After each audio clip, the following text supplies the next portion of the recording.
another quick video coming up. Well, it's here already, no need to wait any longer.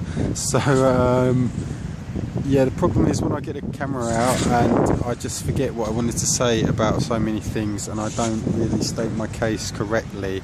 I tried to make these videos with a bit of preparation and think about what I was going to say, but it actually seems to encourage me to digress even more.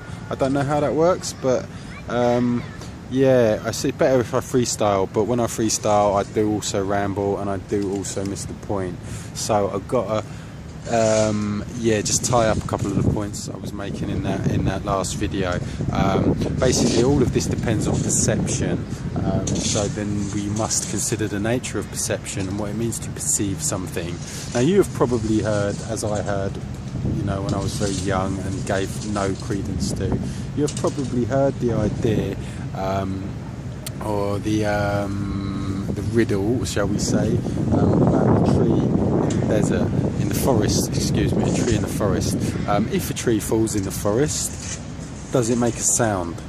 Of course, many of you might be screaming, obviously it does, you know, because, you know, it's a big tree. When it hits the ground, it's going to go boom, like that at least, you know. But of course, what you need to think about is what is a sound. Then you see, every step you take, you've got to examine the step before it and think about the step that comes after it. That's just how life works. That's the way to best understand life. I mean, a lot of us just walk around like that, you know, or like, you know, beep beep beep beep beep beep beep, and we don't think about this. But you've got to start thinking about it, because it's really simple if you do. I promise you, if you do start thinking about it, you will find the truth very simply. So, yeah, perception, what is it? If a tree falls in the forest, does it make a sound? What is a sound? A sound only becomes a sound when it hits your eardrums, doesn't it? It's vibrations through the air coming from the object, hitting your eardrums, it becomes a sound. Just the same as objects that we see with our eyes. We don't see them until the light bounces off the object and hits our eyes.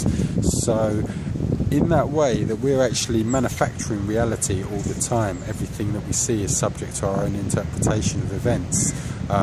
And you know, the powers that be have some very good techniques of guiding our perception, like the media, basically, social control, ideological control, the church and the police and the school. I mean, you're taught it from 5 years old. You're taught how to think in the way that you're supposed to think, and it alters your perception in a certain way.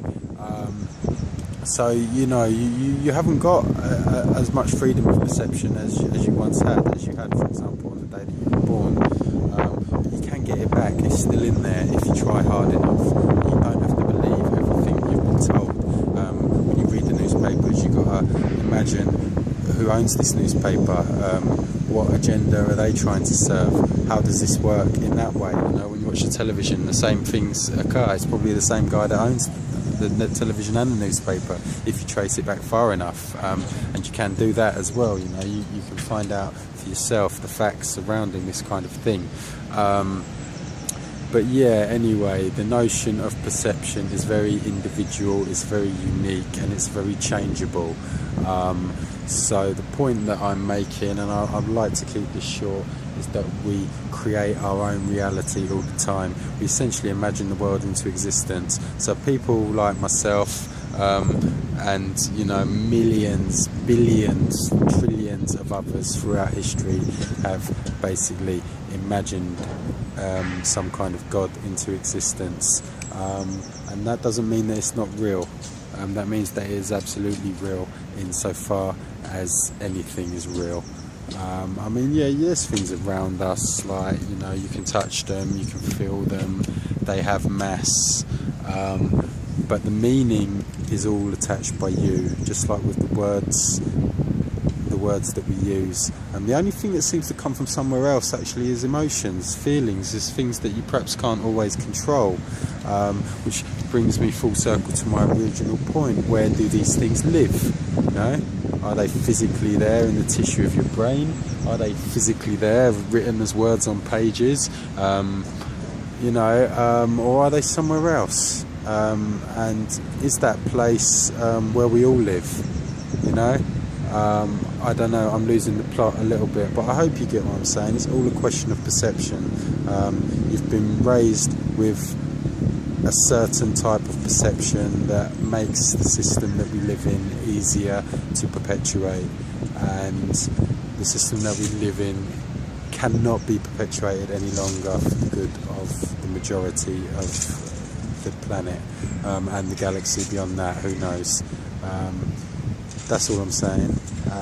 We are all to our perception, people, and with some kind of spiritual awakening, it's the first step, some kind of acknowledgement of what we are a part of. Paulo Coelho said it best: yeah, all things are a manifestation of one thing. And when you become aware of that, you will see the evidence everywhere. I promise you. So open your mind and open your eyes. 1, 2, 3.